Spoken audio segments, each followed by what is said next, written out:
They say no one goes to Grauhof Manor in winter. Not the charcoal burners, not the road wardens, not even the grave thieves. And grave thieves in Sylvania are not known for delicacy of spirit. The old house waits in the hills beyond Waldenhof, where the trees grow black and crooked, where the snow falls thick enough to bury hoofprints before a man can turn his head, and where the wolves do not howl unless something has given them permission. Once, Grauhof was a seat of noble blood, a place of feasts, marriages, hunts, and candlelit dances beneath painted ancestors. Now its towers lean like broken fingers. Its windows glow on nights when no fire should be burning. Its servants are seen only at a distance, standing motionless in the falling snow, and beneath its floors.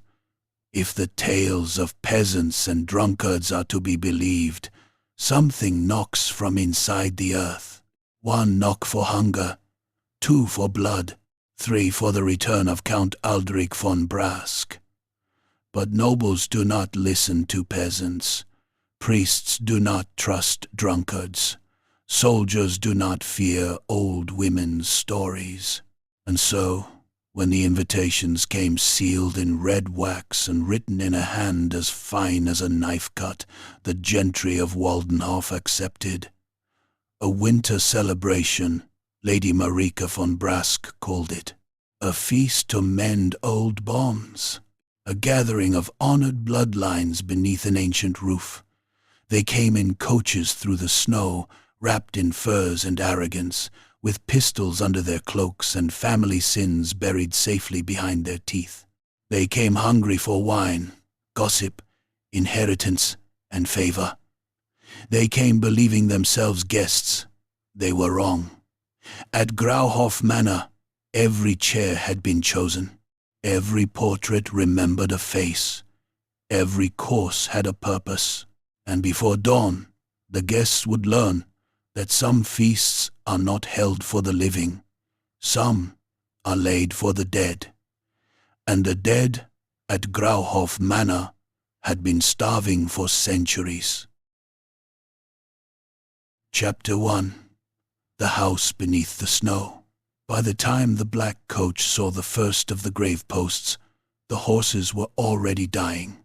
They came up out of the snow one by one, crooked markers of old stone and older wood, half swallowed by drifts and leaning like beggars at a gallows. Some bore names, most bore scratches. A few had iron sigils hammered into them, rusted and split by frost. The road to Grauhof Manor ran between them in a hard white scar, winding through the Sylvanian hills north of Waldenhof, where the trees stood naked and black against a sky the color of old bruises. Captain Jarek Holt sat hunched on the coach roof beside the driver, cloak frozen stiff at the shoulders, one gloved hand wrapped around the stock of a loaded pistol. His beard was crusted white. His right cheek, ruined years ago by a beastman's hook, ached in the cold. He had escorted merchants through bandit country, priests through plague villages, taxmen through places where taxmen deserved to die, but this road had the feel of a throat closing around him. The driver, old Merton, kept muttering charms under his breath. Not prayers, charms. The kind peasants used when they had lost faith in priests. Inside the coach, the gentry complained, as if complaint were a lantern against the dark. Sir Abel Hartkrieger had spent the last hour swearing at the weather, the roads, the quality of Sylvanian hospitality, and the cowardice of the horses.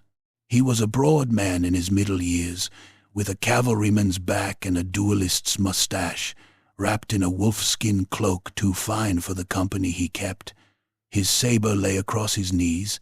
He touched its basket hilt whenever the coach lurched, as though expecting the snow itself to challenge him. Beside him, Mistress Elsbeth Nachtman watched the forest through the frost-blind window. She was dressed in black mourning cloth, Though her husband had been dead for 3 winters and most women of her station would have softened the color by now, Elsbeth had not. Her veil was pinned up, her eyes clear and sharp behind the glass. She had spoken little since Waldenhof, except to ask why no birds flew over the road. No one had answered. Opposite her, Otto Kappel clutched a leather satchel against his chest as if someone might steal his books and leave his life. A thin antiquarian, with a twitching mouth and ink-stained fingers, he smelled of dust, cloves, and fear. He had accepted Lady Marika von Brask's invitation with scholarly eagerness, believing Grauhof Manor might contain family records from before the Vampire Wars. That eagerness had drained from him mile by mile. Father Conrad Voss sat nearest the door. He was not young, but he was not yet old enough to look as tired as he did. A hammer of Sigmar hung at his breast, iron darkened by years of handling. His lips moved silently. Prayer, this time, true prayer. It steamed faintly in the cold air. The coach jolted hard. One horse screamed. Tolt twisted in the seat above as the team staggered. The lead mare went down on her forelegs, dragging the traces taut. Merton hauled at the reins and cursed. The coach slewed sideways, wheels grinding against frozen ruts. Holt grabbed the rail as the world tilted. Inside, someone struck the wall with a heavy thud. Sir Abelhart bellowed. "Hold them!" Holt barked. "I am holding them!" Merton shrieked back. The lead mare tried to rise. Her front legs buckled under her. Not broken. Cut. Holt saw it then. A line of black iron teeth hidden beneath the snow. A hunter's trap hammered across the road. The mare's legs had opened to the bone. Blood poured hot and bright onto the snow, steaming like broth. The animal screamed again, a high tearing sound that went through the trees and came back thinner. Holt vaulted down, boots punching into the drift. He drew his pistol in the same motion. The forest watched. Nothing moved between the pines. No wind, no birds, only the dying horse kicking red fans into the white. Merton climbed down, shaking so badly the reins slapped against the coach pole. Sigmar preserve us. That weren't there. I swear it weren't there. Sir Abelhart shoved the door open and stepped down, saber already bare. Bandits? In Sylvania? Elsbeth said from within. Bandits would have taken us before dusk. Holt crouched by the trap. The iron teeth were old, but the oil on the hinge was fresh. He touched the snow around it. No footprints. None at all. The road behind them was already filling in, their tracks fading beneath a slow, steady fall that had not been falling a moment ago. Otto leaned out of the coach, pale as candle fat. "Captain Holt?" "Stay inside." The mare's screaming became a wet gurgle. Holt put his pistol to the creature's head and fired. The shot cracked through the trees. Snow dropped from branches in soft clumps. The horse fell still, one eye wide and black, blood pulsing sluggishly from its ruined legs. For a moment, the echo of the shot rolled away. Then something answered. A wolf howled from the east. Another from the west. A third from somewhere ahead. Too close. Too many. Merton made a small, broken sound. "We should turn back." Holt looked back down the road. The road was gone. Not merely buried. Gone. The grave posts behind them had shifted, or seemed to have shifted, crowding closer, their rusted sigils pointed inward. Between them lay only a wall of drifting white and black trees. Father Conrad descended carefully, boots crunching. He lifted his hammer and made the sign of the twin-tailed comet. We go forward. Sir Abelhard gave a short laugh. Forward to the cursed manor.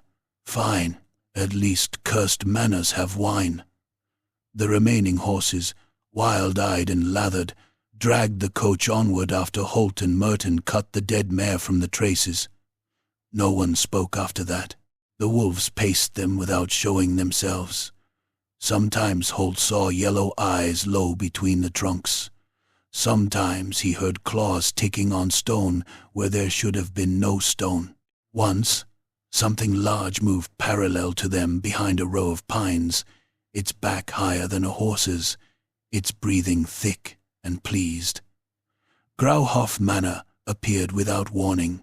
One moment, there were only trees and snow. The next, the road climbed a rise and the house rose before them, black against the dying day. It was less a manor than a fortress that had forgotten its wars. Towers leaned over slate roofs crusted with ice.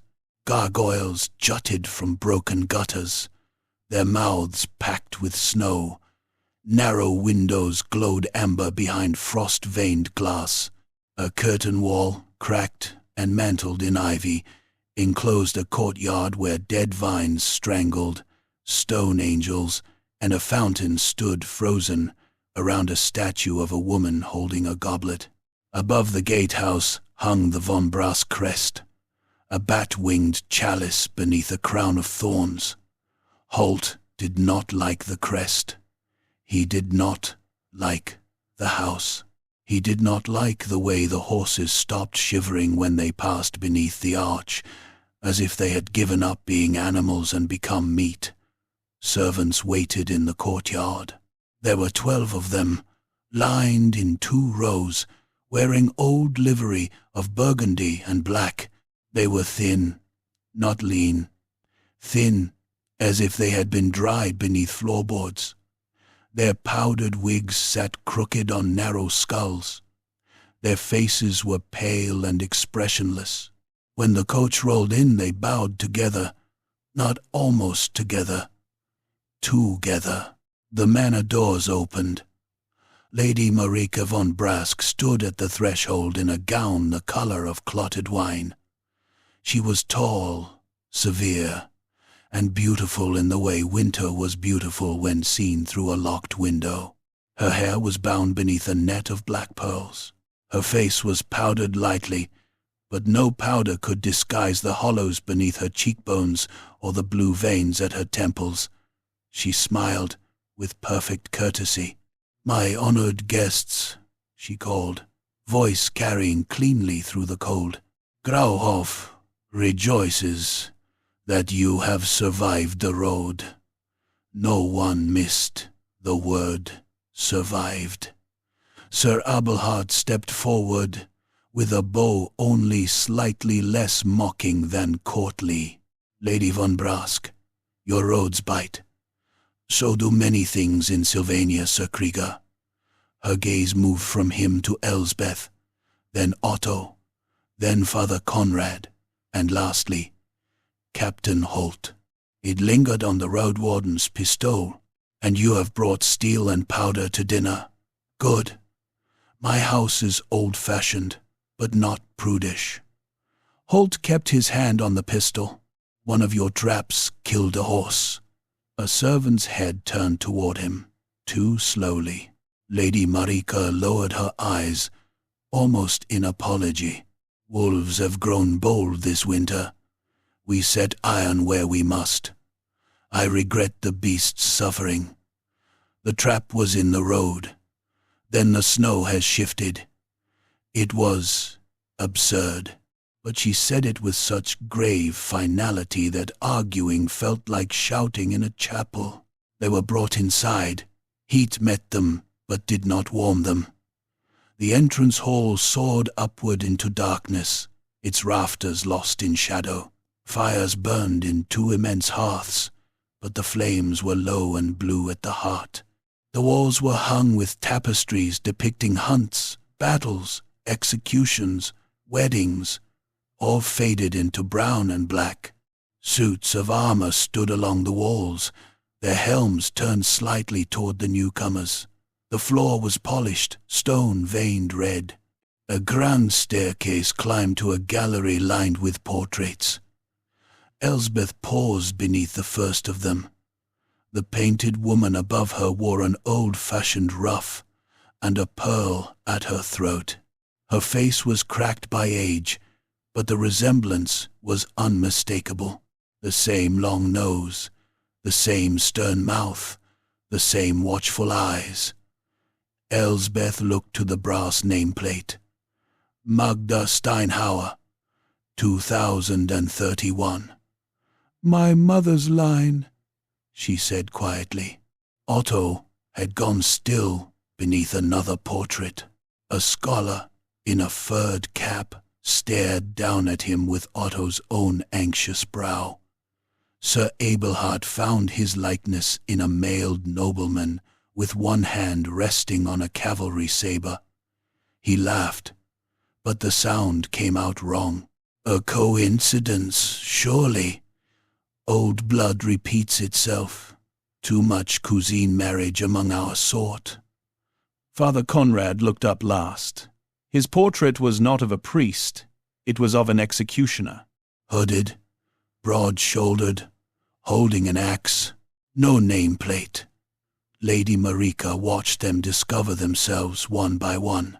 "My family has always honored its guests," she said, "and their ancestors." Dinner was served in a hall long enough to swallow a village church.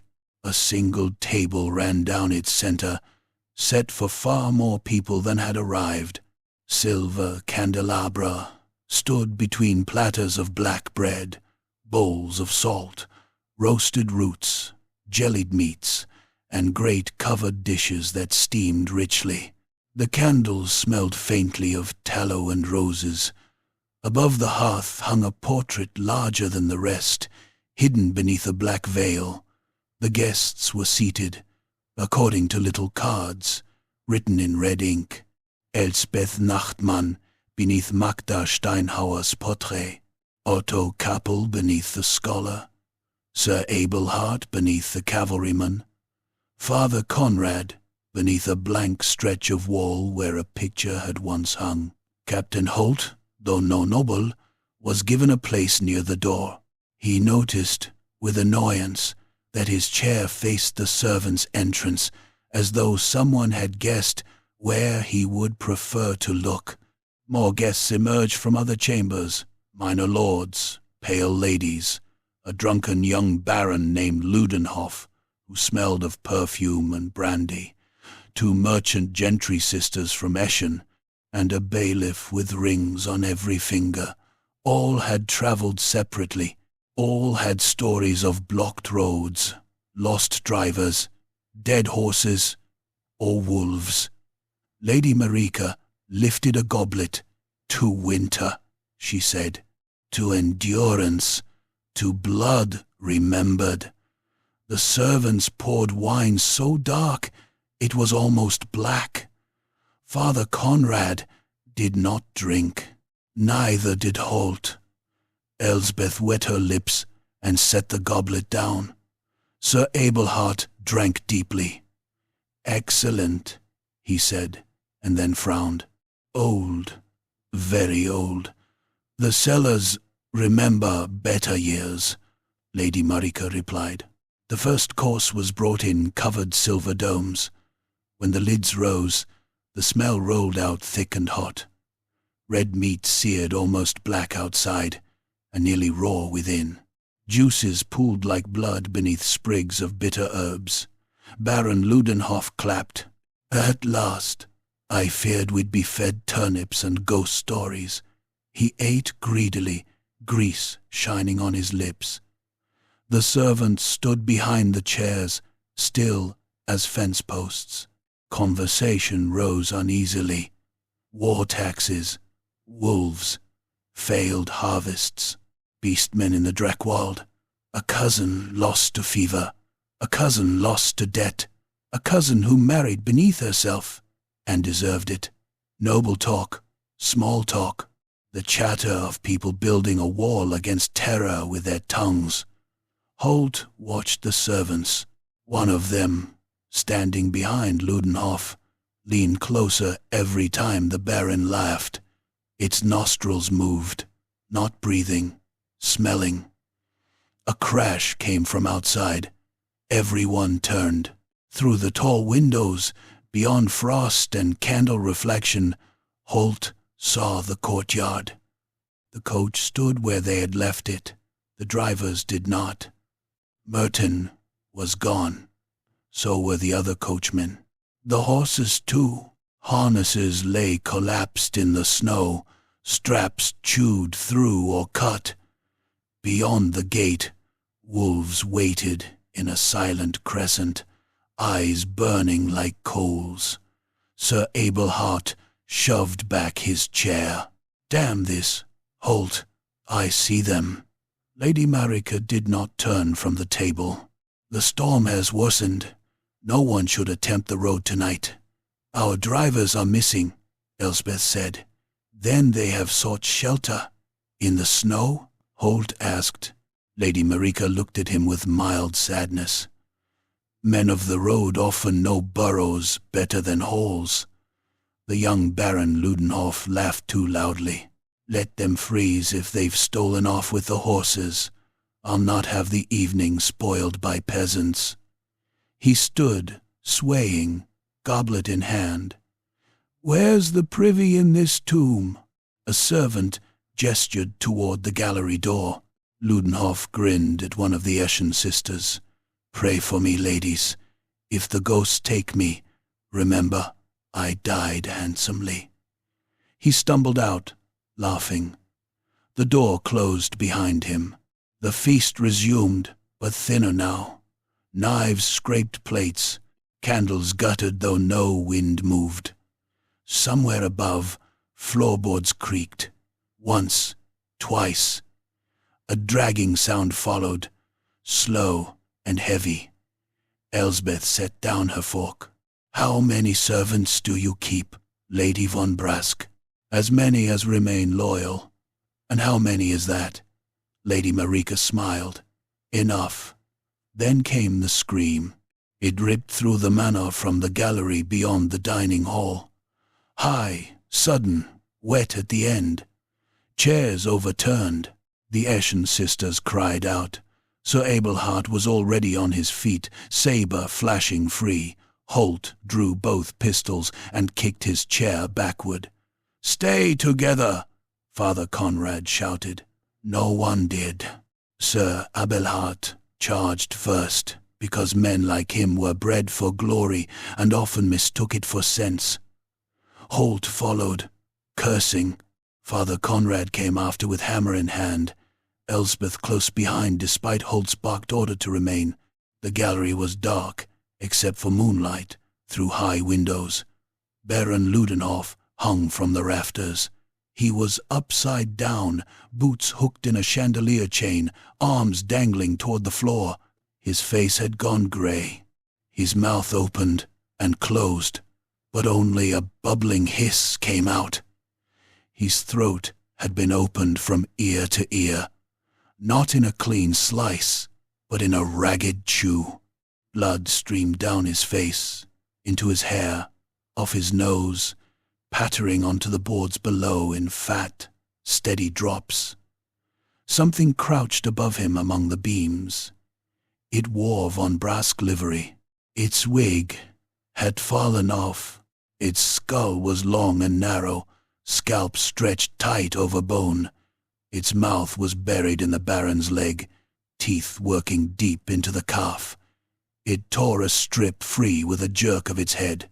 Wet muscle peeled away in strings. Waldenhof convulsed weakly.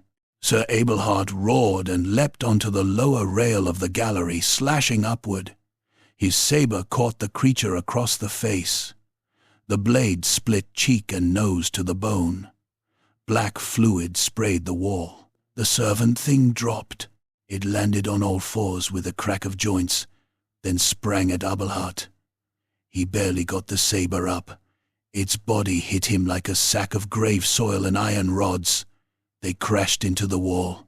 Clawed fingers raked his breastplate, screaming across the metal. Its jaw opened too wide, wider than a man's should, splitting the powdered skin at the corners of its mouth. Holt fired. The pistol ball punched through the creature's shoulder, spinning it halfway around. It did not fall. It turned its head toward him, jaw hanging, ruined face twitching. Father Conrad's hammer struck it in the temple. Bone caved with a sound like a boot through rotten ice. The thing staggered. Abelhart drove his saber into its belly and ripped upward. The blade opened it from gut to sternum. No true blood came out. Only a clotting black sludge and pale lengths of intestine that writhed as if alive. The servant shrieked. Not in pain, in rage. It seized Abelhart by the throat and slammed him to the floor. Its fingers dug in. Skin split beneath its nails. Abelhart's face darkened. He punched it once, twice, with his offhand, but the thing pressed down, mouth stretching toward his eyes. Elspeth snatched a fallen candelabrum and drove the burning candles into the creature's open gut. The fat caught. Blue fire ran through the spilled filth. The servant reared back, screeching, clawing at itself as flames filled its belly and burst from its mouth. Holt stepped in, jammed his second pistol under its chin, and fired. The skull burst against the ceiling beam. Black matter and shards of bone rained down. The body twitched, folded, and collapsed across Abelhart's legs, still burning from within. For a heartbeat, there was only the hiss of fat, the drip of Waldenhof's blood, and Abelhart gasping for air. Then Baron Waldenhof fell from the chandelier. He hit the floor head first.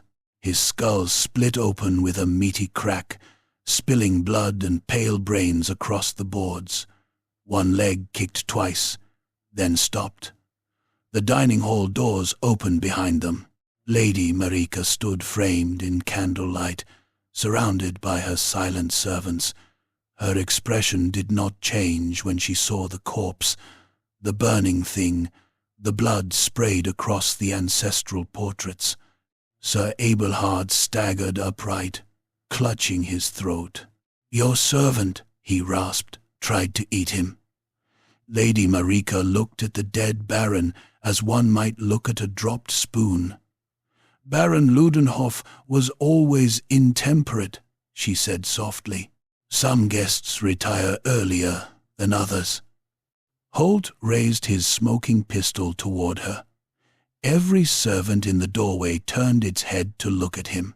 Behind them, in the dining hall, the covered portrait above the hearth shifted beneath its veil, though no hand touched it, and from somewhere deep below the manor, beneath stone and snow and old sin, something knocked, once, against the dark, once, then again. Chapter 2. The Red Banquet Begins.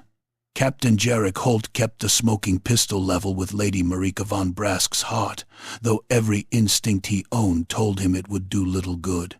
The gallery stank of burned corpse fat, black powder, and Baron Waldenhof's opened skull. The young nobleman lay twisted beside the wall, one eye burst from its socket by the fall, his blonde hair pasted to the boards in a spreading red fan.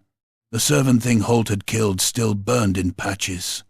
Its split belly had folded inward on itself, the cooked organs twitching like pale worms in a hearth. Sir Abelhart Krieger spat blood onto the floor and tried to stand straight. 4 black punctures marked his throat, where the creature's fingers had nearly crushed his windpipe. His face was flushed with pain and fury. Father Conrad Voss raised his iron hammer with both hands. His knuckles were white around the grip. His lips moved in prayer. but his eyes were fixed on the servants behind Lady Marika. There were too many of them. They filled the dining hall doorway in burgundy and black livery, their pale faces powdered, their eyes dull and dark. They stood with perfect patience. Not one looked at the dead baron, not one looked at the burning remains of their fellow. They looked only at the guests, like butchers waiting for the squealing to tire itself out. Elsbeth Nachtmann held the bloodied candelabrum low at her side. Wax and black slime dripped from it onto the floor. Her face was pale but steady. "You will explain this," she said. Lady Marika's gaze moved to her, almost approvingly.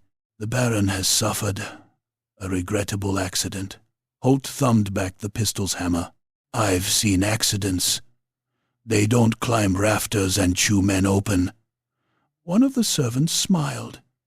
It was a small smile, a careful smile. The skin at the corner of its mouth cracked. Lady Marika lifted one gloved hand, and the servants remained still. "Captain Holt, if murder were intended, you would not be holding a pistol. Sir Krieger would not be breathing. Mistress Nachtmann would not be armed with my silver. Father Voss would not be permitted to profane my hallway with his little hammer." Conrad's jaw tightened. Lady Marika continued, smooth as ice over deep water. "You are guests. While the feast continues, you remain beneath the protection of Grauhof Manor." "Protection?" Abelhard rasped. "From what? Your kitchen staff?" "From the storm. From the wolves. From the night beyond these walls." Her smile thinned. "And from yourselves, should you prove intemperate." Holt took one step forward. The servants shifted all at once. Not much, only a fractional lean, like hounds scenting blood. Elsbeth's voice cut through the moment. "Where are the doors?" Holt did not lower the pistol. "Behind you?" "No," she said. "The outer doors." He glanced past Lady Marika, down the length of the dining hall, through the archway beyond it. The entrance hall should have been visible. The grand staircase, the twin hearths, the great doors of black oak. Instead, there was only a corridor. A long corridor panelled in dark wood, lined with candles and portraits he had not seen before. Holt's mouth went dry. Sir Abelhard turned and swore. Father Conrad made the sign of the comet. Otto Kappel, who had remained trembling just inside the gallery, let out a small, thin sound, like a kicked dog. "The house is old," Lady Marika said. "It settles." "The house has moved," Elsbeth replied. "Then I advise you to move with it." A scream rose from the dining hall. Not fear this time, but outrage.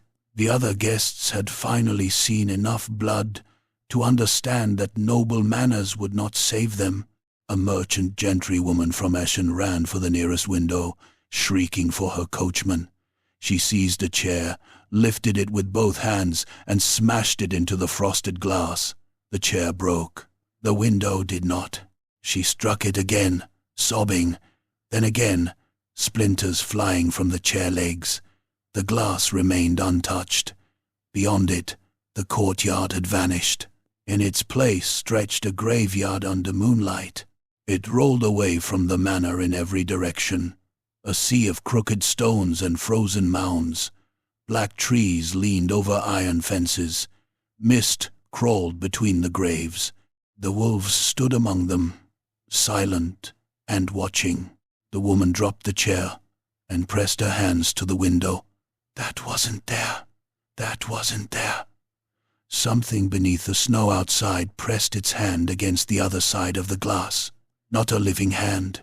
Too thin, too long. The fingers bent backward at the joints. The woman jerked away, screaming again. Then every candle in the dining hall guttered green. The walls began to bleed. It started beneath the von Brask crest, carved above the hearth. A dark line formed in the plaster, then another, then dozens. Blood seeped through the cracks and trickled downward in slow, glossy threads. It ran over old stone, over faded wallpaper, over framed portraits of dead nobles, with painted eyes that now seemed wet and alive. Father Conrad strode into the hall, shoving past Lady Marika, as if she were no more than smoke. He raised his hammer high, by the Heldenhammer's light, by the flame that scours the unclean. I command this house to yield its wickedness. His voice rang through the hall, strong enough to make several guests stop whimpering. He took a small vial of blessed oil from his belt, smashed it on the floor, and struck the stones with his hammer. The oil flared golden. For one bright heartbeat, the dining hall seemed almost warm. Then the flames turned black. A wind rushed through the room, though no window opened. The black fire crawled up the hammer's head and licked Conrad's sleeve. He snarled, beat it out against his coat, and staggered backward as laughter whispered from every portrait. Not one laugh, many. Dry, thin, aristocratic laughter, layered like dust on bones. Lady Marika walked calmly to the head of the table. The second course is ready. A servant pulled back her chair. No one sits, Holt shouted. No one listened, because panic had become a living thing now, bigger than him, bigger than sense. The remaining guests scattered. Bailiff Ruprecht, fat and ringed and sweating, bolted for the corridor that had replaced the entrance hall. Two servants moved to stop him. Ruprecht drew a little wheel-lock pistol from beneath his coat and fired into one servant's face at arm's length. The blast tore away powder, skin, and half a jaw. The servant rocked back, black teeth exposed through shredded cheek. Ruprecht laughed once, wild with triumph. The second servant opened him from groin to breastbone with a carving knife. It was so quick Holt almost missed the stroke. One moment the bailiff was upright. The next his belly had split, and a heavy, wet heap of entrails poured over his belt and slapped onto the floor. Ruprecht stared down at himself, astonished. His rings flashed as he tried to gather his own guts back into his body. The servant leaned in and bit through his nose. Ruprecht's scream collapsed into bubbling as the thing worried at his face, chewing cartilage and lips while he sank to his knees. Holt fired his spent pistol from habit, heard only the hollow click, cursed, and drew his sword. Sir Abelhard hit the servant first. The cavalryman came in with a roar that was half pain, half joy. His saber cut through the servant's neck in a bright arc, but the head did not fly clean. It hung by a strip of gristle, jaw still working, teeth snapping red inches from Ruprecht's ruined face. Abelhard kicked the body backward, planted one boot on its chest, and hacked again. This time the head came free. It rolled beneath the table, leaving a black smear. The first servant, the one with half its face shot away, lunged at Holt. He met it with his sword point, driving steel into its chest. The blade punched between ribs and grated against spine.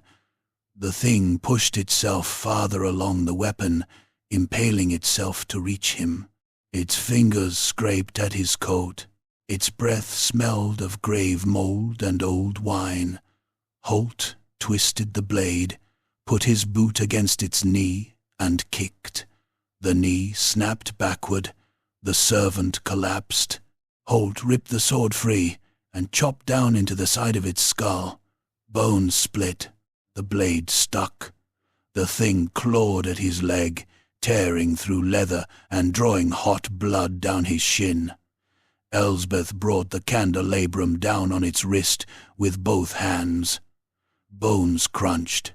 Holt wrenched the sword loose and struck again and again until the skull was a leaking bowl of black pulp. Across the hall, guests were screaming, slipping in blood, knocking over chairs. The Eschen sisters clung to one another beneath a portrait that wept red tears.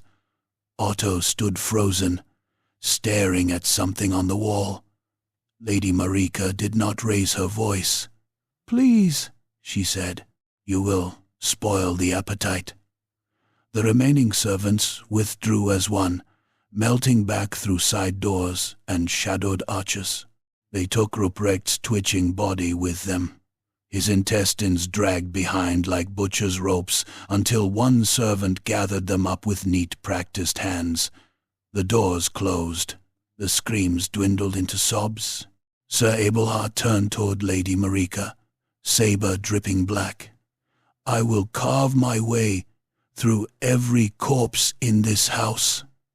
"You may try," she said. "Many men have found purpose in failure." Elsbeth stepped close to Holt. "We need to know why we are here." "We know why," Abelhart growled. "They mean to kill us." "No," she said. "They could have done that already." Otto finally spoke.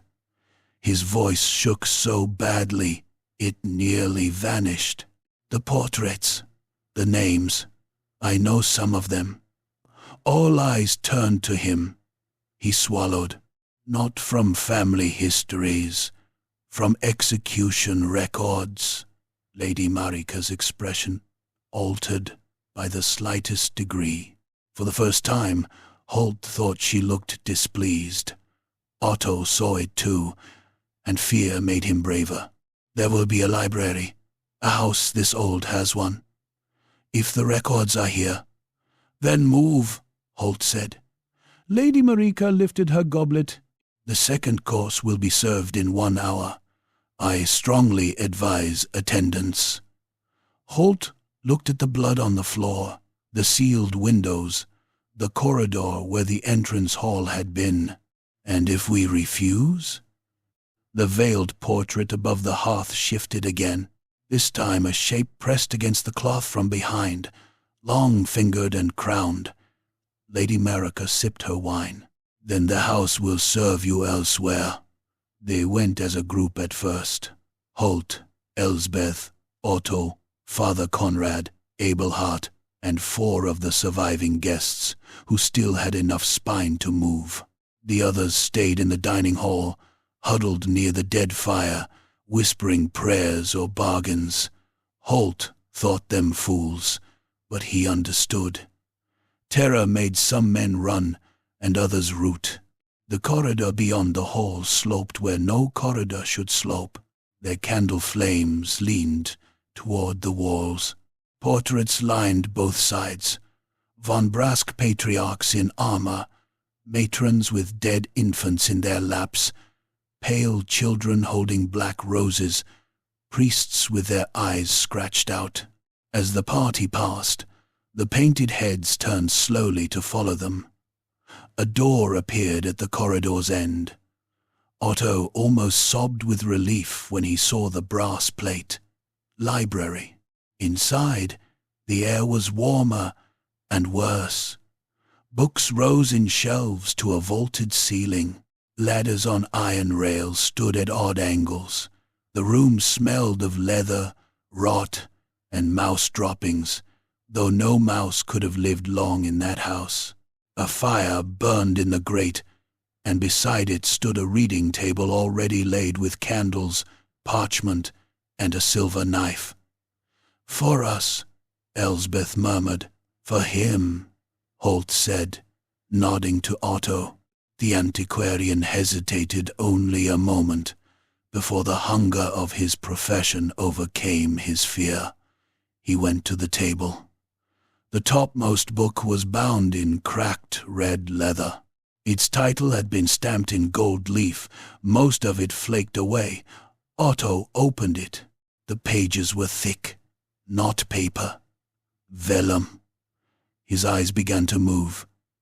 His face changed as he read, tightening first in concentration, then horror. "What?" Abelhard demanded. Otto turned the book so the others could see a page headed by 7 family marks: Krieger, Nachtmann, Kappel, Voss, Ludenhof, Rupprecht, Steinhauer, crossed and joined to another line. 230 years ago, Otto said, a company of local nobles, priests, and soldiers rose against Count Aldrich von Brask. He was accused of vampirism, corpse thralling, blood tithe, slaughter of tenant villages, and the unlawful continuation of existence after blessed execution. "Unlawful continuation," Holt muttered. "That's a polite way to say monster." "They destroyed him," Otto continued. "Or believed they did. They cut him into 7 parts. Each family took an oath that no von Brask heir would be allowed to restore him." Father Conrad leaned closer. His face had gone gray. "Why is my name there?" Otto looked at him helplessly. "An ancestor of yours was present." "Not as a priest, as headsman." Conrad's grip tightened on his hammer. Elsbeth pointed to a passage written in darker ink. "Read that." Otto did. Should the 7 lines return beneath the roof in winter's blood, should each be seated beneath memory and made to confess the old treachery, should fear season the meat and grief sweeten the cup, then the red banquet may commence. The library door closed behind them. No one had touched it. Something scratched on the other side. Once, twice, then many times, from low down near the floor. Holt raised his sword. Abelhart moved beside him. Father Conrad stood behind them, hammer ready. The scratching stopped. A voice came through the door. It was Baron Ludenhof's voice, though Baron Ludenhof's head was cracked open in the gallery. "Let me in," it whispered. "It is cold in the rafters." The Eschen sisters began to cry. The door shuddered as something struck it from the other side. Dust sifted from the frame. Another blow came, heavier. Wood cracked. Holt looked around. "Barricade it." They shoved a reading table against the door, then a chair, then a ladder. Something slammed into the other side hard enough to drive the whole barricade back an inch. A wet dragging sound followed, as if meat were being pulled along the floor. Otto clutched the book. "There's more. Each course corresponds to one of the families. Ludenhof was appetite. Ruprecht was greed." "What are we?" Elsbeth asked. Otto's eyes darted over the page. "Krieger is pride. Nachtmann is mercy. Kappel is memory. Voss is faith." He looked at Holt. "You are not listed." "Good." "No," Otto said. "Not good. There is a blank space. A witness.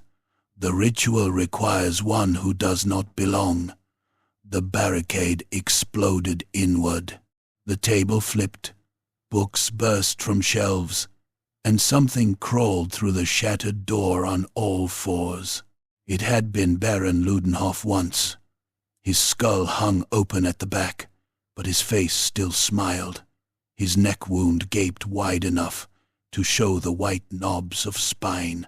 His limbs bent too far, moving with the loose, eager flexibility of a spider. Behind him came 3 ghouls in powdered wigs and torn dinner coats, their bodies grey and hairless, their mouths packed with needle teeth. One wore a porcelain noble mask tied over its face. The mask had a painted beauty spot. Blood dripped from beneath it. Sir Abelhart met the first ghoul with a cut that opened its chest from shoulder to hip. It shrieked and crashed into him anyway. The two went down in a thrashing knot, teeth snapping at his face. Abelhart jammed his forearm beneath its chin and stabbed upward through its ribs, again and again, spraying himself with black blood. Holt took the masked one. He came low and fast, skittering over broken wood. He slashed. It ducked beneath the blade and drove its shoulder into his stomach. The impact smashed the air out of him. They hit a shelf. Books rained down. Teeth snapped shut, where his throat had been a heartbeat before. Holt drove his knee up into its belly. It felt like kicking a sack of sticks. He punched the guard of his sword into the porcelain mask, cracking the painted cheek. The ghoul hissed. Elsbeth stabbed it in the back with the silver knife from the table. The creature arched, shrieking. Holt seized the cracked mask and tore it sideways. The strings snapped. The face beneath was worse. No nose, no lips, only wet gums and frantic hunger. He rammed his sword through its open mouth and out the back of its skull. The ghoul spasmed so violently it nearly tore the weapon from his hand. Father Conrad stood over Otto as the Waldenhof thing came for him. "Hungry!" it gurgled through its open throat. "So hungry, still hungry." Conrad swung the hammer into its knee. The joint burst. Waldenhof collapsed, laughing, and crawled on with his fingers. Conrad brought the hammer down on its hand. Bones flattened. The thing bit into his boot, teeth scraping through leather. Conrad shouted, lifted his hammer high, and smashed the Baron's head. Once, the face caved in. Twice, the skull spread across the floor. A third time, the laughter stopped. Abelhart rose with the last ghoul's head in one hand, having hacked it free with 3 savage blows. Blood ran down his cheek from a bite near his eye. He threw the head into the fire, where it squealed until the hair caught. For a moment, the library belonged to the living again. Then a bell rang somewhere deep in the manor. One clear note. Then another. Dinner. The candles flared red. On the reading table, the silver knife trembled by itself. The book's pages turned without wind until they stopped on an illustration of Grauhof Manor seen from below, its foundations drawn like roots descending into a crypt. At the heart of those roots was a chapel. At the heart of the chapel was a coffin. Otto whispered. Count Aldrich was never gone. From the halls outside came the sound of many feet, moving toward the dining room. Not servants now. Too many. Bare feet. Dragging feet. Clawed feet. Lady Marika's voice drifted through the walls, soft and intimate, as if she stood beside each of them. The red banquet begins. And beneath the floorboards, something vast and patient knocked 3 times in answer. Chapter 3. The Coffin Chapel.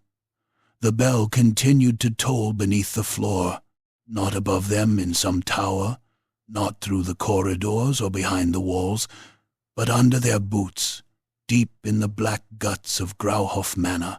Each note rolled up through the boards and into the bones, slow and iron-heavy, as though some buried giant were striking a funeral bell with its knuckles. Otto Kappel stood over the open book, his ink-stained fingers shaking above the drawing of the manor's foundations. Red candlelight crawled across his spectacles. Sweat ran down his temples, despite the cold. "The chapel is below us," he said, "under the old foundations. The stairs begin in the wine cellar beyond the winter kitchen." Sir Abelhart Krieger wiped ghoul blood from his saber with a strip torn from his own sleeve. The wound near his eye had swollen dark, and black spit from the creature's bite clung in his beard. He looked older now, but not weaker. Pain had stripped the polish from him and left iron. "Then we go down," he said. Father Conrad Voss stared at the smashed thing that had once been Baron Waldenhof. The nobleman's head was a crushed bowl of bone and pulp, his tongue lolling between broken teeth. One eye still moved in the mess, rolling wetly toward the priest. Conrad brought his boot down on it. The eye burst under his heel. "Yes," he said. "We go down." Captain Holt reloaded his pistols with quick, hard movements. Powder, wadding, ball. His fingers were numb and slick with blood, but he did not fumble. He had survived this long by treating fear as weather, something to be endured while the work was done. Elsbeth Nachtman stood at the shattered library door, the silver knife in one hand and a broken chair leg in the other. Her black mourning dress was torn at the hem. Soot streaked one cheek. She watched the corridor beyond, with the stillness of someone listening, not for noise, but for intent. "They are waiting for us to return to the dining hall," she said. "Good," Holt replied. "Then we disappoint them. They took what they could. Oil from the lamps, a poker from the hearth, 3 heavy candlesticks." Otto clutched the red-bound ritual book against his ribs, as if it might bite him if held loosely. Father Conrad stripped the library table of its silver knife and a small brass icon of Moore that had been turned face down beneath a stack of papers. "Even the god of death hides in this house," Abelhart muttered. Conrad pressed the icon to his lips. "Not hides, waits." They left the library through a servant's passage Otto found behind a shelf of genealogies. The passage was narrow, brick-walled, and damp, sloping down at a sickening angle. Holt led with pistol raised. Abelhart came behind him, saber low. Elsbeth and Otto followed, then Conrad at the rear, his hammer in both hands. The walls sweated, not water, something darker. It oozed between the bricks and slicked the mortar in thin black threads. The air smelled of vinegar, spoiled meat, and cold earth. Behind them, the house groaned, as if annoyed by their trespass. They passed a row of hooks sunk into the wall. Old servant bells hung there, each labelled with a room. Nursery, west gallery, red parlour, mistress's chamber, chapel. The chapel bell jerked on its hook. It rang once. Otto flinched so violently he nearly dropped the book. "Keep moving," Holt said. The passage ended at a stair that spiraled down through stone older than the manor above it. The steps were worn into hollows by generations of feet. Some were stained brown, some were scratched with warding marks, others bore claw gouges deep enough to catch a boot. Halfway down, they found the first coachman, not Merton, another driver, one of the men who had brought the Eschen sisters. He had been nailed to the wall through both palms with iron spikes. His coat had been opened and his ribs pulled apart like shutters. His lungs had been drawn out through the gaps and pinned to the stone on either side of him, glistening and grey. Somehow, impossibly, he still breathed. Each breath fluttered the exposed lungs. His eyes rolled toward them. "Don't let them seat me," he whispered. Elsbeth covered her mouth, but did not look away. Conrad stepped forward, face hard with pity. "In Moore's name, rest." The coachman's lips trembled. "Not more. Not here." Something moved inside his open chest. A pale hand, no larger than a child's, pushed between the ribs from within. Then another. Tiny fingers hooked around bone and pulled. The coachman's mouth stretched wide in a scream that had no strength left in it. Holt fired. The ball punched through the coachman's forehead, slamming his skull against stone. The little hands vanished back inside the ruined chest. The body sagged on the spikes. The lungs stopped moving. For a moment no one spoke. Then Abelhard said, "A mercy." Holt lowered the smoking pistol. "I'm running short on those." At the bottom of the stair lay the wine cellar. It had once been vast and fine. Long racks stretched into darkness, stacked with bottles furred in dust.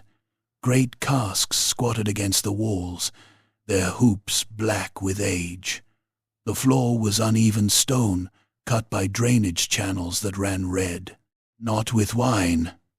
The smell was too thick for wine. Blood trickled through the channels toward a door at the far end. The door was open. Beyond it, something sang. A woman's voice, soft and tuneless, humming a lullaby in a language older than Reichspiel. The sound made Holt's teeth ache. It made Otto begin to weep without noticing. It made Elsbeth's hand tighten around the silver knife until her knuckles blanched. The winter kitchen lay beyond the door. It was a cavern of soot-black ovens, butcher blocks, rusted hooks and chains. The heat inside was oppressive. Fires roared in ovens that had not been fed with wood. On the central table lay Bailiff Ruprecht, split open and trussed like a feast-day pig. His rings were gone. His hands had been peeled. His guts had been braided with strings of garlic and winter herbs. A cook stood over him. She was huge, broad as a cart, her apron lacquered with old blood. Her face had been stitched into a smile with black thread. One eye was milk white. The other was bright and greedy. In her hand, she held a cleaver the size of a woodsman's axe. The cook looked up. "Third course ain't ready," she said through the stitched grin. Holt shot her in the face. The pistol ball tore through her cheek and blew out the back of her head in a burst of black meat and skull fragments. She staggered one step. Then she laughed. The stitches ripped from her mouth one by one as the grin widened. She lifted the cleaver and charged. Abelhart met her head-on because he was mad, noble, and too proud to step aside. His saber flashed for her throat. The cook caught the blade in one bare hand. Steel bit to the bone. She did not care. She yanked Abelhart toward her and slammed the cleaver down. He twisted. The blow missed his skull and struck his shoulder instead, biting through pauldron, leather, and flesh.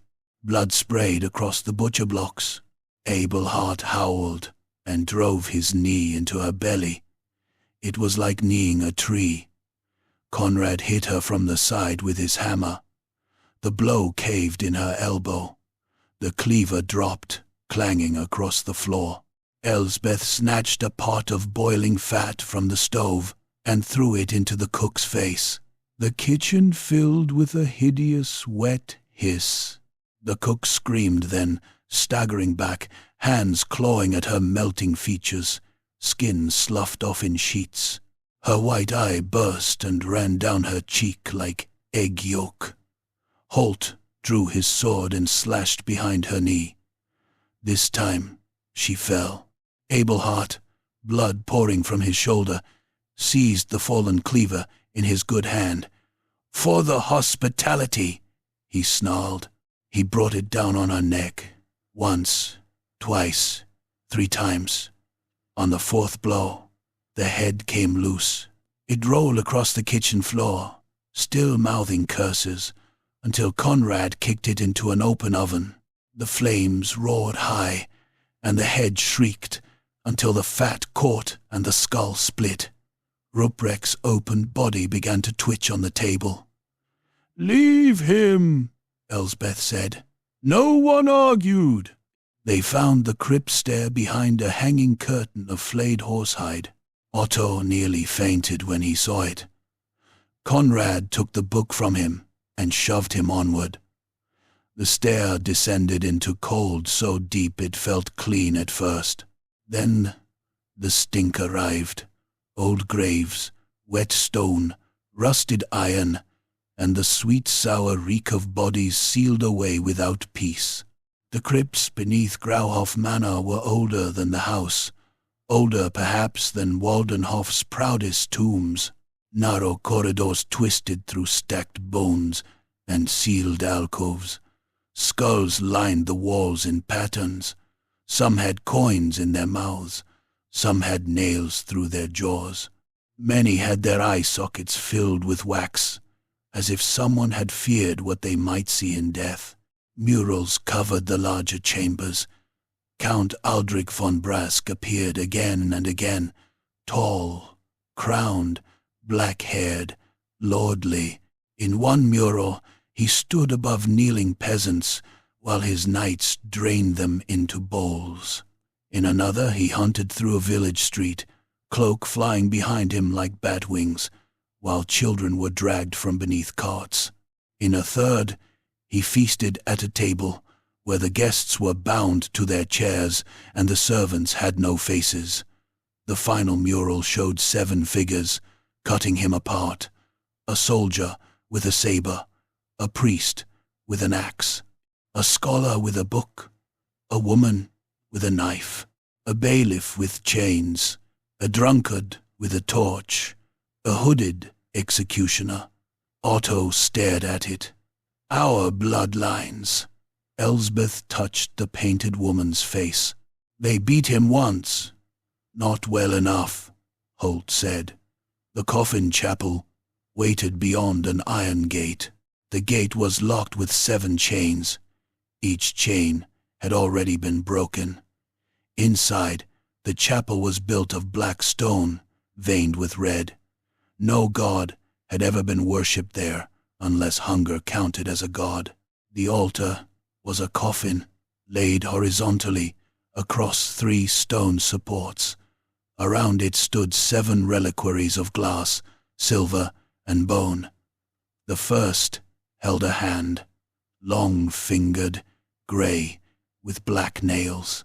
The second held an ear, shriveled and pointed. The third held a strip of tongue floating in cloudy fluid. The fourth held a single eye. The fifth held a foot, tendon exposed. The sixth held a coil of spine. The 7th was empty. No, not empty. At its base lay dust. The dust moved. The hand flexed inside its reliquary, nails scraping glass. The eye rolled toward them. Otto made a sound of pure animal terror. No. Conrad strode forward, uncorking a vial of sacred oil. Burn them, a voice answered from behind the altar. I would not. Lady Marika stepped from the shadows. She had changed her gown. Or perhaps the house had changed it for her. The clotted wine silk was gone, replaced by black funeral velvet sewn with red thread. Her hair hung loose around her shoulders. Her face looked more corpse than woman now. The beauty stretched thin over exhaustion and fanaticism. Behind her stood 3 servants carrying the limp bodies of the Eschen sisters. Their throats were uncut, but their wrists hung open, dripping steadily into silver bowls. Elsbeth took 1 step forward. They are still alive. Yes, Marika said. Mercy is sweeter when it suffers first. Holt raised his pistol. Marika looked at him with contempt. Shoot me, witness. It changes nothing. Let's test that. He fired. The ball struck her chest. The impact should have thrown her backward. Instead, it punched into her gown and stopped, as if buried in packed clay. Marika looked down at the hole. then back up. Dark blood seeped out, slow and reluctant. "I remain mortal," she said. "Mostly. But this house has loved my family for a long time." Abelhart lifted his saber despite the ruin of his shoulder. "Your family breeds monsters. My family was bred by one." Her voice sharpened for the first time. "Every daughter, every son, every sickly little babe born under this roof was measured against his return. We were fed on genealogy and grief. We were taught that our lives were cups, and one day our ancestor would drink. Do you think I do this for joy?" "Yes," Elsbeth said. Marika's eyes flashed. Then the chapel floor split. Skeletal hands burst up through the flagstones, clawing around boots and ankles. One seized Otto's leg. He screamed as finger bones dug through his stocking into flesh. Holt chopped down, severing the wrist, but two more hands caught the antiquarian's coat and dragged him to his knees. The servants advanced. Conrad hurled the sacred oil at the nearest reliquary and struck it with his hammer. Glass shattered. Oil splashed over the severed hand. He thrust a candle into it. The hand burned with a shriek like a kettle full of infants. The chapel convulsed. Marika screamed too, clutching her own hand as black blisters rose across her fingers. The servants lunged. Abelhart took one through the belly with his saber, but the wound did not stop it. It crashed into him and drove him against the altar. Teeth sank into his already wounded shoulder. Abelhart roared so loudly, the bones in the walls seemed to tremble. He grabbed the servant's wig, ripped its head back, and bit its cheek in return. His teeth tore away powdered skin and dead flesh. The servant recoiled, and Abelhart hacked half its face off. Holt and Elsbeth fought back to back. A servant came at Elsbeth with a carving fork. She stepped inside the thrust and drove the silver knife under its chin. The blade slid up through the soft palate and into the skull. The creature spasmed, dropping the fork, but its hands closed around her throat. Holt smashed its arms with his sword hilt, then cut through the neck. The head came off messily, clinging by strands until Elsbeth kicked it free. Otto crawled toward the book, leaving blood from his torn leg across the floor. A skeletal hand clamped around his satchel. He beat at it with a brass candlestick, sobbing and cursing in 3 provincial dialects. Conrad smashed the second reliquary. The ear inside burst into smoke when flame touched it. Somewhere above them, in the manor, windows shattered, wolves howled. The dining bell rang wildly, as if shaken by a dying man. Marika staggered, blood running from her ears, yet she smiled. "You're too late," she hissed. "You found the pieces. You never found the heart." Elsbeth froze. "The heart," she said. Otto looked up from the floor, face streaked with tears and grime. "The record said 7 parts. 7 visible parts," Marika replied. "The old heroes were cowards. They could not destroy what still beat, so they hid it beneath the place where all blood returns." "The dining table," Elsbeth said. The chapel altar cracked. The coffin lid lifted an inch. Inside was darkness, but not empty darkness. It breathed. It smelled of cold iron, old roses, and opened veins. The eye in the 4th reliquary burst against its glass. Red fluid splattered the inside. The strip of tongue began to twitch, slapping wetly in its jaw. The spine coiled like a serpent. Conrad turned to Holt. "Go, find the heart. We don't leave you." The priest smiled, and for the first time since entering Grauhof, he looked almost peaceful. You hired yourself as a witness, Captain. Witnesses must survive. The chapel doors slammed open. Ghouls poured in. Not 3, not 6. A tide of them, hairless, grey, naked but for scraps of noble finery. Lace cuffs, pearl necklaces, rotten waistcoats, silk masks tied over skull faces. They came on all 4s and 2 legs, across the walls, along the ceiling, shrieking with hunger.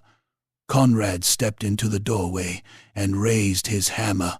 "Run!" Abelhart grabbed Otto by the collar and hauled him upright. Holt seized Elsbeth's wrist. They ran. Behind them, Father Conrad met the first ghoul with a hammer blow that pulped its skull flat. The second took him in the side, teeth ripping into his ribs. He crushed its spine against the doorframe. A third landed on his back and tore one ear from his head. Conrad bellowed a prayer through blood and drove his hammer backward until bone cracked. Holt looked back once. The priest stood in the chapel doorway, half buried beneath clawing bodies, swinging until each blow became slower, heavier, wetter. The last sight of him was his hammer, rising above a sea of pale limbs, while the reliquaries burned behind him, and Lady Marika screamed at the cracking coffin. Then the crypt corridor turned, and he was gone. They burst upward through the winter kitchen, past Ruprecht's table, where the bailiff's dead mouth now chewed silently at the air. They crashed through the wine cellar, up the servants' stair, into the house proper. The manor had gone mad. Walls bent inward. Portraits shrieked. Doors opened onto rooms full of hanging corpses, then slammed shut.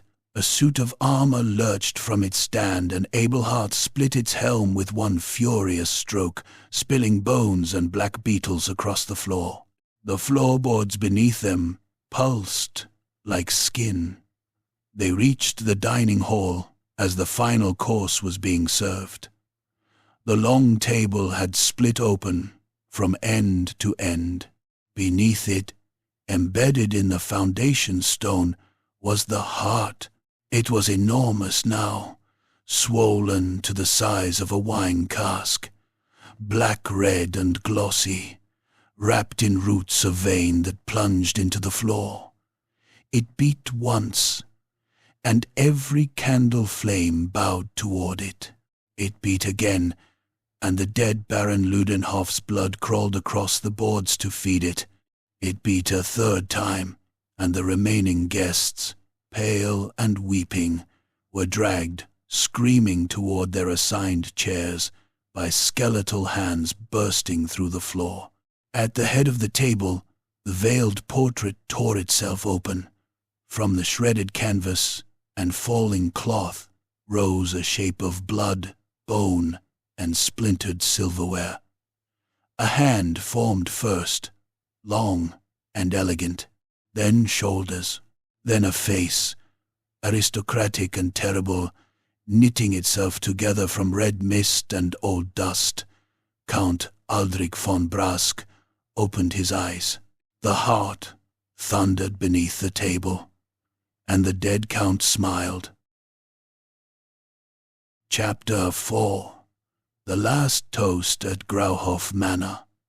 Count Aldrich von Brask rose from the banquet table like a king being born from a slaughterhouse. The split oak groaned beneath him.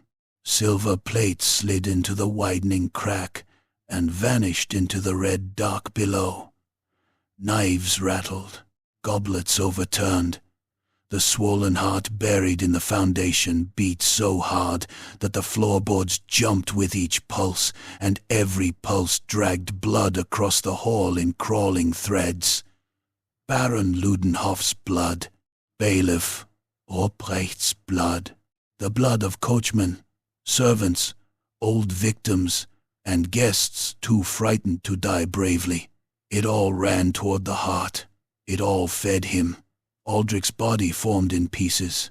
First, the long white hands, each finger tipped with a black nail, then the arms, sinewy and pale, wrapped in strips of grave cloth and scraps of ancient finery. His shoulders came next, broad beneath the tatters of a nobleman's coat, its embroidery blackened by age but still rich with tarnished thread. His face knitted itself together from red mist, bone dust, and wet strings of flesh. He was beautiful in the way a knife was beautiful, cold, precise, made for harm. He opened his eyes. Every candle in the dining hall bent toward him. The remaining guests stopped screaming, not because they were calm, but because the sound had been stolen from their throats. They hung half-dragged into their seats by skeletal hands bursting through the floorboards, mouths open, eyes bulging, bodies trembling while no voice came out. The undead servants stood along the walls, with their heads bowed. The ghouls clinging to the ceiling went still. Even the wolves beyond the shattered windows lowered themselves to the snow. Aldrich smiled. "My house," he said. His voice was soft, but it filled every corner of Grauhof Manor. It pressed against Holt's skull like thumbs against the eyes. Captain Jarek Holt stood near the dining hall doors, sword in one hand, empty pistol in the other, his wounded leg shaking beneath him. He had seen men break before battle.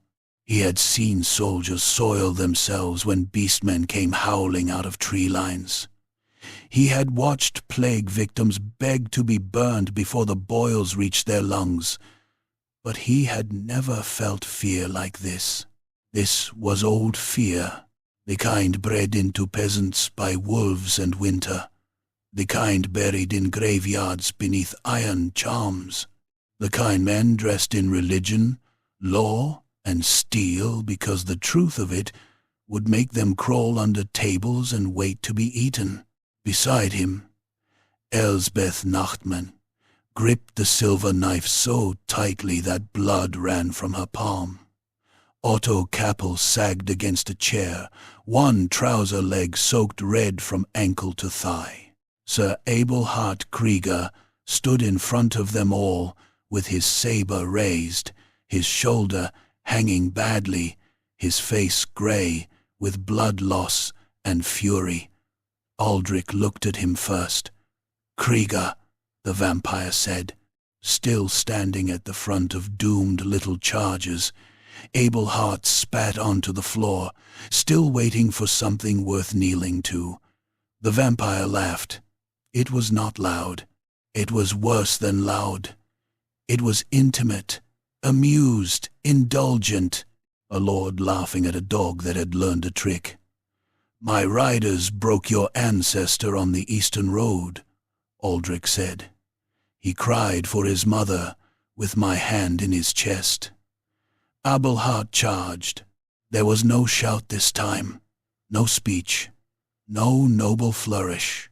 He simply hurled himself across the shattered hall, boots slipping in blood, saber cutting a bright arc through candle smoke. Aldrich moved like a shadow, remembering it had once been flesh. He caught the saber in one bare hand, steel bit deep into the vampire's palm. Black blood welled around the blade. Aldrich looked almost pleased. Then he twisted. The saber snapped. Abelhart drove the broken stump forward, aiming for the throat. Aldrich stepped inside the blow and struck him across the breastplate with the back of one hand. The sound was like a hammer hitting a butcher's block. Abelhart flew backward over the table, smashed through two chairs, and hit the floor hard enough to crack boards. He tried to rise. Aldrich was already there. The vampire lifted him by the throat with one hand. Abelhart's boots kicked weakly above the floor. His good hand clawed at Aldrich's wrist. His ruined shoulder poured blood down his side. "Pride," Aldrich said. "Always the easiest course." He opened his mouth. His fangs slid out slow and white. Holt fired his empty pistol by reflex. The hammer clicked uselessly. Elsbeth moved instead. She snatched a fallen carving knife from the table and drove it into Aldrich's back. The blade sank between his ribs. Aldrich paused. His head turned slowly, far too far, until his eyes found her over one shoulder. Elsbeth did not flinch. Aldrich smiled, wider. Then Abelhart slammed the jagged remains of his broken saber into the vampire's cheek. The blade punched through flesh and out beneath one eye. Aldrich hissed, not from pain but insult. Abelhart grinned through purple lips. "For the wine," he croaked. Aldrich hurled him into the hearth. Abelhart struck the stone mantle spine first. Something broke inside him with a dull crack. He dropped into the ashes, armor bent inward, breath coming in wet bursts. A burning log rolled against his leg and began to char the leather. He did not move it. Holt reloaded with frantic hands. Powder spilled. He cursed, bit open a cartridge, rammed the ball down without wadding. One shot, maybe two, if the gods were drunk enough to pity him. Aldrich pulled the knife from his back and tossed it aside. The wound closed before the blade hit the floor. "My thanks," the vampire said to the room, "for gathering, for bleeding, for remembering what your elders tried to bury." The skeletal hands dragged the surviving guests harder toward their chairs. One man's knee bent the wrong way as he fought them. The joint burst sideways, and he found his voice at last, shrieking until a dead hand clamped over his mouth and tore his lower jaw loose. It came away with a wet rip, tongue flopping over the fingers. Blood sprayed across his shirt front as he was shoved into his seat. The feast resumed. Servants lifted silver bowls beneath open wrists. Ghouls dropped from the ceiling onto those who struggled too much. One pale lady clawed at the tablecloth until a ghoul in a lace cravat landed on her back, bit into the nape of her neck, and shook its head like a terrier. Her spine cracked. Her heels drummed against the floor.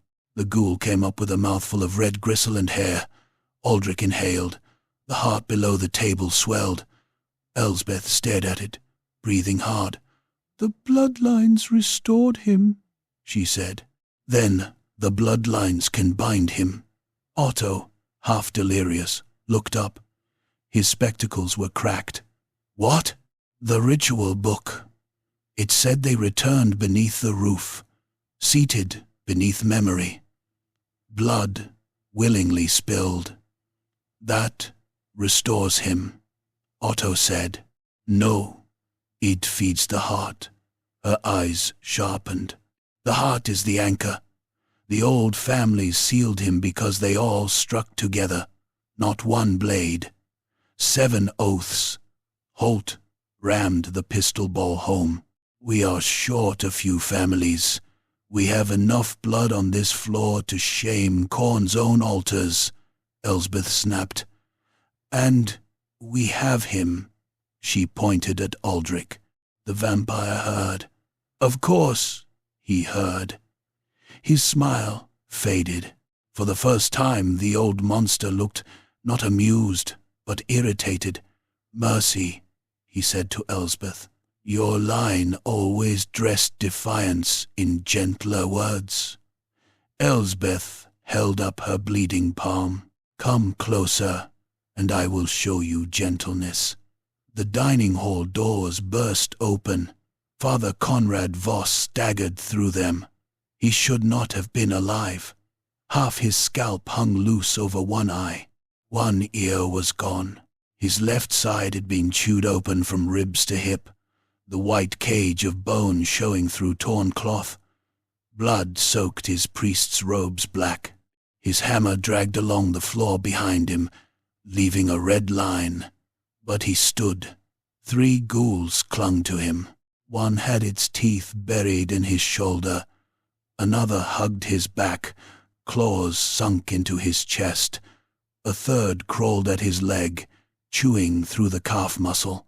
Conrad took 2 steps into the hall, lifted his hammer with both hands, and smashed the creature at his leg into the floor. Its skull flattened. He reached back, seized the ghoul on his shoulder by the throat, and tore it free. A chunk of his flesh came with it.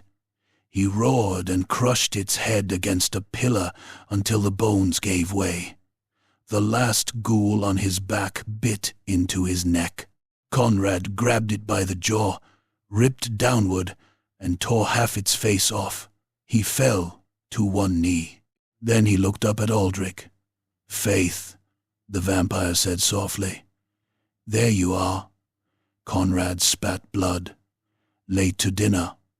Holt fired. The pistol ball struck Aldrich in the eye. The vampire's head snapped back. For one glorious heartbeat, his face opened around the impact, bone and black fluid spraying onto the veiled portrait behind him. The guests gasped. A ghoul shrieked. Then Aldrich lowered his head. The ruined eye socket steamed. New flesh crawled through the hole, knitting around a fresh red orb. Holt drew his second pistol. Aldrich crossed the distance between them in an eye blink. His hand closed around Holt's wrist and squeezed. Bones ground together. Holt's pistol fell from numb fingers. Aldrich lifted him off the floor and slammed him down onto the table. Plates shattered beneath his back. A fork punched through his coat and into his side. Pain flashed white through him. Aldrich leaned close. "You are not of the 7, he whispered. "Only the witness. A little pair of eyes for my return." Holt headbutted him. It was a stupid, human, useless thing. His forehead struck Aldrich's mouth. One fang cut his scalp to the bone. Holt nearly blacked out. But the vampire recoiled half an inch. It was enough. Elsbeth plunged the silver knife into the exposed heart beneath the table. The heart convulsed. The whole manor screamed. Not the people inside it. The manor itself. Stones shrieked. Beams cracked. Portraits wailed in the voices of dead von Brasks. Blood sprayed from the heart in a thick black jet, knocking Elsbeth backward. Aldrich dropped Holt and turned. No. Otto crawled toward the heart, leaving a smear behind him. He opened the ritual book with shaking hands. Its pages flapped wildly, cutting his fingers with their edges. "I can't read it," he cried. "The letters are moving."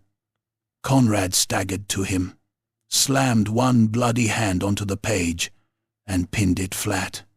"Then read what stays still. Otto, read."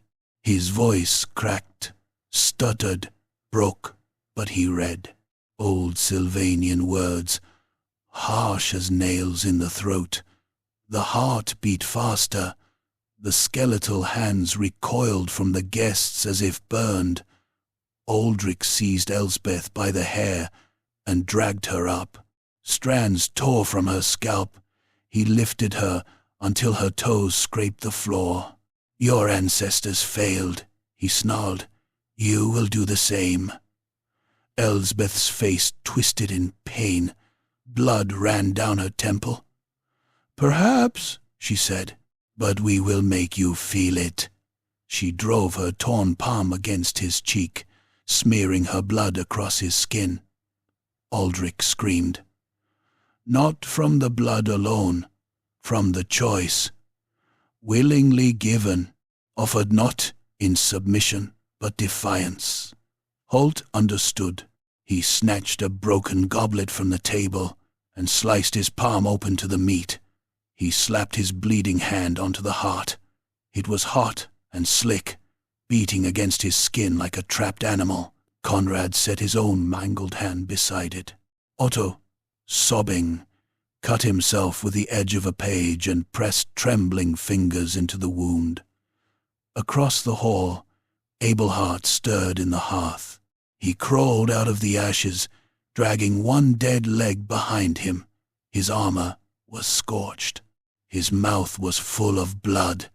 He laughed as he came, a horrible bubbling sound, and when he reached the table he bit into his own thumb until blood ran, then slammed his fist onto the heart. "Krieger," he gasped. Elsbeth, still held by Aldrich, closed both hands around the vampire's wrist and forced her bleeding palm down toward the heart. "Nacht, Mann," she said. The heart's rhythm faltered. Aldrich released her and staggered back. His flesh flickered, noble beauty peeling away in strips. Beneath it was the corpse, old, grey, leathery, starved.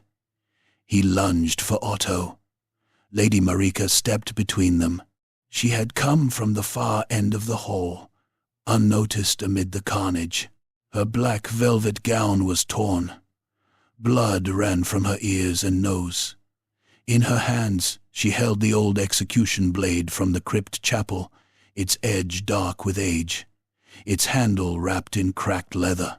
Aldrich stared at her. "Daughter," he said. Marika's face trembled.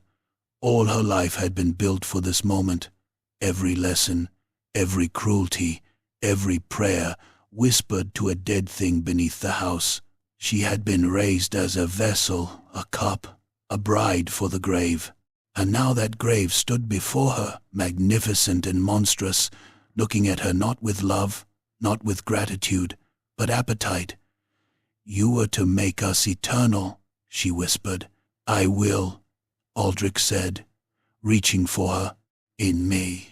Something broke in her then. Not goodness, not repentance. Pride. The last pride of a doomed house that had discovered even damnation had ranks. And she was lower than she had dreamed. Marika screamed and drove the execution blade into Aldrich's chest. It struck bone, stopped, then punched through with both her hands behind it. The point burst from his back in a spray of black blood. Aldrich howled and seized her shoulders. His fingers dug in. Flesh tore beneath his grip. "Ungrateful cup," he hissed. Marika spat blood into his face. "Choke." Then she twisted the blade.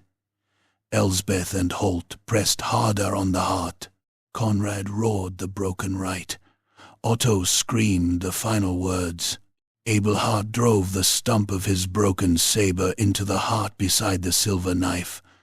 The heart split. Blood erupted upward, black and boiling. It struck the ceiling and rained back down in scalding sheets.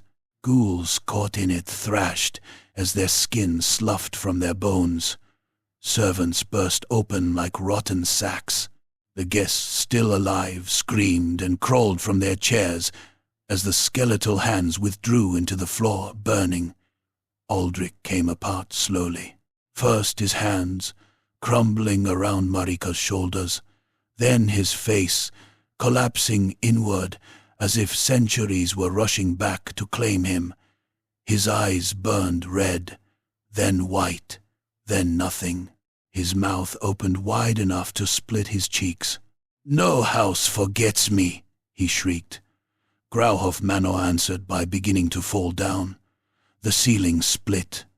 Stones crashed into the table, crushing two ghouls into grey paste. The walls bowed inward. Portraits tore themselves from their frames and flapped like burning skins before curling into ash. The veiled canvas above the hearth ignited in a pillar of red flame. Aldrich's body became ash around the execution blade. Marika fell with what remained of him, her shoulders crushed, her face peaceful in the worst possible way. Holt saw her lips move once, before the smoke took her. Perhaps it was a prayer. Perhaps it was a curse. There was no time to know. "Out!" Holt shouted. He grabbed Elspeth. She grabbed Otto.